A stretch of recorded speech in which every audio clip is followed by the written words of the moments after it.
को बुलाओ। उनकी जैसे बात पूरी हुई वो महिला आगे बढ़ने लगी। उनकी छोटी बहू ऊपर रहती है, वो भी नीचे उतरी और उतरती हुई कहने लगी, मम्मी मम्मी अरे मेरी भी तो सुन लो। मैंने उन मेहमानों की बात सुनी, आपकी बात सुनी, पापा की बात सुनी, बड़े भैया की बात सुनी। मेरी मानती हो तो उनमें से प्रेम को बुला लो कहा करके। तो उस महिला के मन में क्या हुआ, जैसे वो पहुंची और नमस्कार करके कहने लगी कि आप में जो प्रेम है वो हमारे घर में पधारे। जैसे उन्होंने कहा वैसे तीनों के तीनों मुस्कुराए और मुस्कुरा करके प्रेम ने कहा कि यह निर्णय तुम्हारा है कि घर के किसी अन्य सदस्य का है।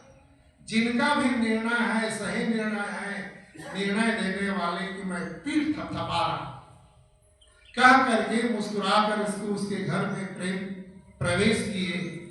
जैसे वो प्रवेश किए उसके पीछे पीछे धन भी प्रवेश करने लगे और जब दोनों प्रवेश किए तो उसके पीछे पीछे यश भी प्रवेश करने लगे।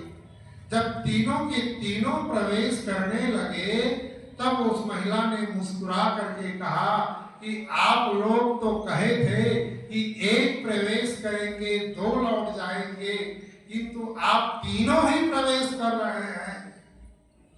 तब उसमें प्रेम ने मुस्कुरा करके कहा, बहन आपने प्रेम को आमंत्रित किया है ना, तब जहां प्रेम होगा वहीं तो धन विराजमान होगा और जहां प्रेम और धन है वहीं यश भी बैठेगा।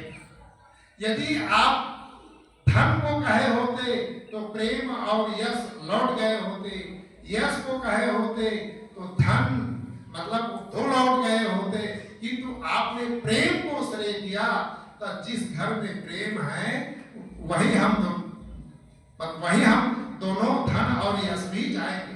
कहने का तात्पर्य है हम तीनों इकट्ठा ही रहते हैं और तीनों मतलब वहां रहेंगे जहां प्रेम है।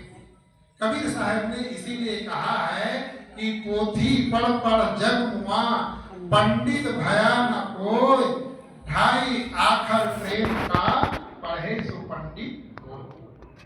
आप हम प्रेम पढ़ते तो हैं, प्रेम प्रेम कहते तो हैं, किंतु प्रेम के अनुसार जीवन अपना नहीं पाते। रामायण में भी लिखा हुआ है कि जहां सुमति तहां संपत्ति नाना और जहां कुमति तहां विपत्ति निदाना। जहां सुमति होती है वहीं लक्ष्मी निवास करती है। कहने का तात्पर्य है जिस घर में, जिस परिवार में, जिस समाज में आप हम रह रहे हैं वहां प्रेम की आवश्यकता है। यदि हम अपने घर को, परिवार को स्वर्गमय बनाना चाहते हैं तो एक दूसरे को हम प्रेम देना सीखें। हमारा हृदय ऐसा है, हमारा हृदय ऐसा कंजूस है, हम प्रेम तो चाहते हैं किंतु दूसरों को प्रेम दे नहीं पाते। इसीलिए हमारे घर में स्वर्ग और सुख उत्पन्न नहीं हो पाता। यदि आप अपने घर को स्वर्गमय बनाना चाहते हैं, जिस घर परिवार में आप सुंदर ढंग से जीवन जीना चाहते हैं, तो जिन लोगों के बीच में आप हम रहते हैं वहां एक दूसरे को प्रेम देना सीखें। और यह भी बात है हम दूसरों को प्रेम तभी दे पाएंगे जब हमारे अंदर गुण देखने की भावना, हमारी दृष्टि सदैव दूसरों के अवगुणों को देखने की होती है। और जो आदमी दूसरों का अवगुण देखेगा निश्चित है उस आदमी में अच्छाई नहीं दिखाई पड़ेगी। जबकि दुनिया ऐसी है कि हर आदमी में सद्गुण है, हर आदमी में। एक विद्वान ने लिखा भी है कि कोई ऐसा गुण लता नहीं जो किसी औषधि में प्रयोग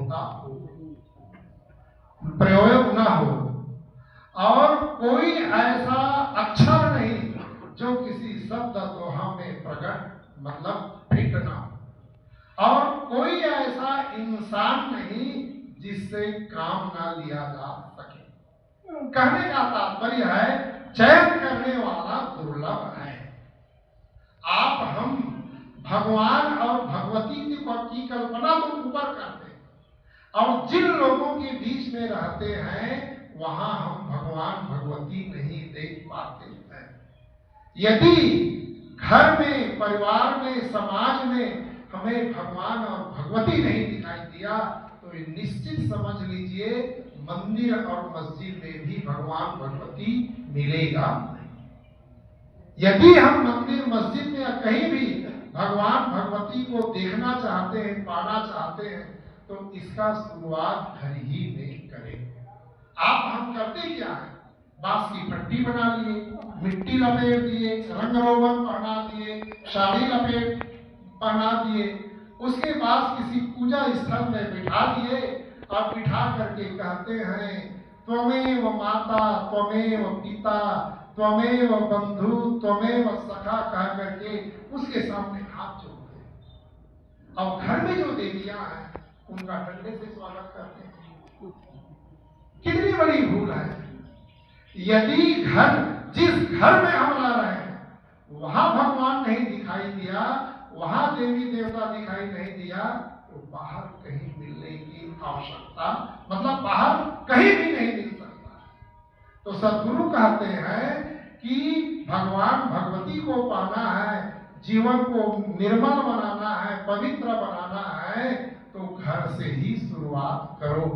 घर में जिन लोगों के बीच आप रहते हैं उन्हीं लोगों में ही भगवान भगवती देखने की आदत डालो, तो निश्चित है बाहर भी भगवान भगवती दिखने लगेंगे। तो कबीर साहब का यह संदेश